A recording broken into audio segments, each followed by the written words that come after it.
आज के इस वीडियो लेक्चर में हम मैकेनिज्म ऑफ क्लीवेज यानी विदलन की क्रियाविधि के बारे में अध्ययन करेंगे। इस वीडियो में हम इसकी क्रियाविधि के साथ साथ विदलन का जो चक्र होता है उसका नियमन किस प्रकार होता है, विदलन के नियम क्या होते हैं और इसका महत्व क्या है, इन सभी बिंदुओं का अध्ययन करेंगे। विदलन की क्रियाविधि कायिक कोशिकाओं में होने वाले जो सामान्य समसूत्री विभाजन होता है उसमें 4 अवस्थाएं होती हैं: maturation phase, gap 1, synthesis phase और गैप 2 अवस्थाएं पाई जाती हैं। जबकि जो प्रारंभिक विदलन होता है उसमें गैप 1 और गैप 2 जो अवस्थाएं होती हैं वो एब्सेंट होती है। ये इन दोनों में खास अंतर है, यानी कि सेल तो दोनों में डिवाइड हो रही है, नंबर ऑफ सेल्स दोनों में बढ़ रहा है, लेकिन जो विदलन होता है उसमें G1 और G2 यानी गैप 1 और गैप 2 जो अवस्थाएं होती हैं वो एब्सेंट होती हैं और केवल मैचुरेशन M और S यानी सिंथेसिस अवस्थाएं ही पाई जाती हैं।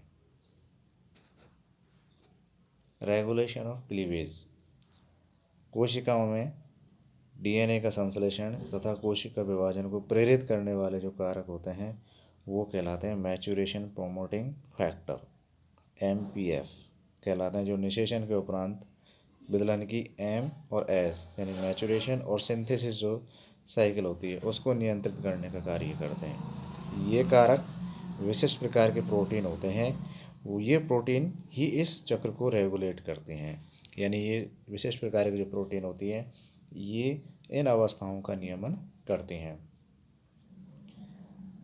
एडलर और फॉरेल के अनुसार कुछ विशेष प्रकार की स्ट्रिंग प्रोटीन पाई जाती है, स्ट्रिंग जीन होते हैं। वो स्ट्रिंग जीन MPF यानी मैचुरेशन प्रोमोटिंग फैक्टर कारक के लिए एक पॉजिटिव कंट्रोल का या कंट्रोलर का कार्य करता है, और ये जो जीन होती है ये प्रोटीन के संश्लेषण को प्रेरित करती है, यानी कि जो स्ट्रिंग जीन प्रोटीन है वो MPF को प्रमोट करने वाली जो प्रोटीन होती है उनका सिंथेसिस करती है।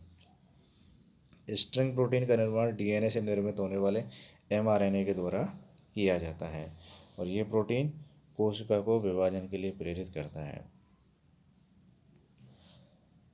यदि केंद्रक स्ट्रिंग mRNA का ट्रांसक्रिप्शन नहीं कर पाता है तो कोशिका में विभाजन नहीं होता है। तो एगलर और फोरेल ने बताया कि जो कोशिकाएं विभाजित होती हैं वो स्ट्रिंग प्रोटीन का संश्लेषण करती हैं, और जो कोशिकाएं विभाजित नहीं होती हैं उनमें स्ट्रिंग प्रोटीन का निर्माण या संश्लेषण नहीं होता है। तो इस प्रकार कहने का मतलब ये हुआ है कि इसका कंट्रोल कौन करता है, MPF यानी कि स्ट्रिंग प्रोटीन जो होती हैं उनके द्वारा इसका नियंत्रण होता है। अब आता है विदलन के नियम यानी लॉज ऑफ क्लीवेज।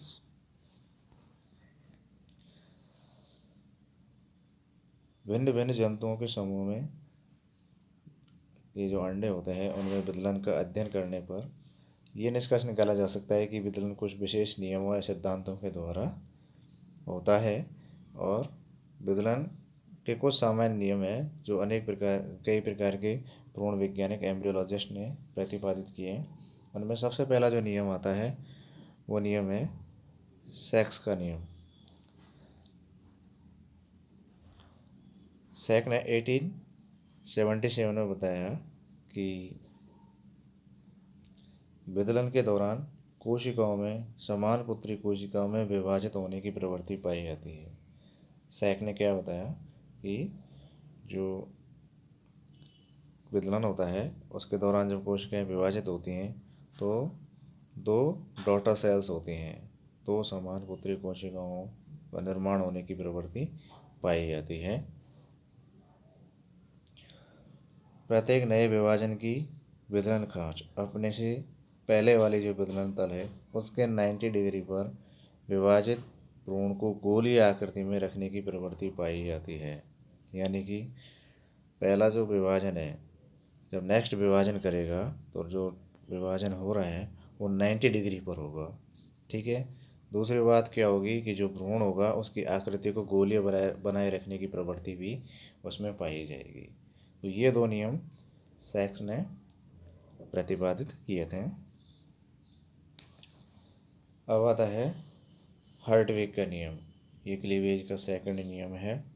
इसको 1881 में हर्टविग ने प्रतिपादित किया था, और जो सैक ने जो नियम दिए थे उन सैक के नियमों में उसने कुछ संशोधन किया, फिर उसको रिप्रेजेंट किया। प्रत्येक विदलन में केंद्रक तथा समसूत्री तर्कु तंतु रेशे, ठीक है, माइटोटिक स्पाइंडल होते हैं। वो अंडे या जो ब्लास्टोमियर्स होते हैं उनके सक्रिय कोशिका द्रव्य के मध्य में स्थित रहते हैं, सेंट्रल वाले भाग में पाए जाते हैं। अतः सूक्ष्म पीतकी व समपीतकी अंडों में तर्कु रेशे अंडे के मध्य में स्थित होते हैं, सेंटर में स्थित होते हैं, जबकि जो गोलार्ध पीतकी सेंट्रल एसिथियल जो अंडे होते हैं उनमें जो तर्कु रेशे होते हैं वो एनिमल पोल के समीप स्थित होते हैं, जहाँ पर सक्रिय कोशिका द्रव्य पाया जाता है। तो इस प्रकार बात क्या हुई, इससे ये निष्कर्ष निकलता है कि विदलन सदैव तर्कु रेशों के समकोण पर होती है। हर्टविग ने यह नियम प्रतिपादित किया कि जब भी क्लीवेज होगा वो हमेशा जो स्पाइंडल फाइबर होंगे या माइटोटिक स्पाइंडल होंगे वो 90 डिग्री पर ही होती है, ठीक है। विदलन सदैव तर्कु रेशों के समकोण पर होती है। थर्ड नियम आता है बाल्फोर का नियम। इसको 1885 में बाल्फोर ने प्रतिपादित किया था। इसने बताया कि जो विदलन की दर है वो अंडों में पीतक की मात्रा के द्वारा निर्धारित होता है। तो उसने बताया कि जो विदलन की दर होती है वो अंडों में पाए जाने वाली पीतक की मात्रा के व्युत्क्रमानुपाती होती है। यानी कि जब पीतक की मात्रा ज़्यादा होगी तो विदलन की दर कम होगी, और जब पीतक की मात्रा कम होगी तो जो क्लीवेज होगा उसकी दर ज़्यादा होगी। अतः लघु जो कोरक ब्लास्टोमियर्स होंगे उसमें विदलन की दर अधिक, या जो बृहद प्रकार के बड़े प्रकार के जो ब्लास्टोमियर होंगे उनमें विदलन की दर कम होती है। नेक्स्ट आता है फ्लूजर का नियम। इसके अनुसार समसूत्री तर्कु रेशे सदैव प्रतिरोध विपरीत वाली जो दिशा होती है उसमें बनते हैं। फ्लूजर ने बताया कि जो समसूत्री तर्कु रेशे होते हैं वो सदैव प्रतिरोध या विपरीत वाली दिशा में बनते हैं और क्लीवेज का निर्धारण करते हैं। अब आता है सिग्निफिकेंस ऑफ क्लीवेज, यानी कि इसका महत्व क्या है। भ्रूणीय विकास में विदलन एक बहुत ही महत्वपूर्ण क्रिया है, जिसके फलस्वरूप एक कोश की अंडा बहुकोश के मोरूला में बदल जाता है। समझ गए मेरे भाई। जब विदलन होता है तो उसके दौरान क्या होता है, जो एक कोश की अंडा होता है वो बहुकोश की मोरूला अवस्था में बदल जाता है।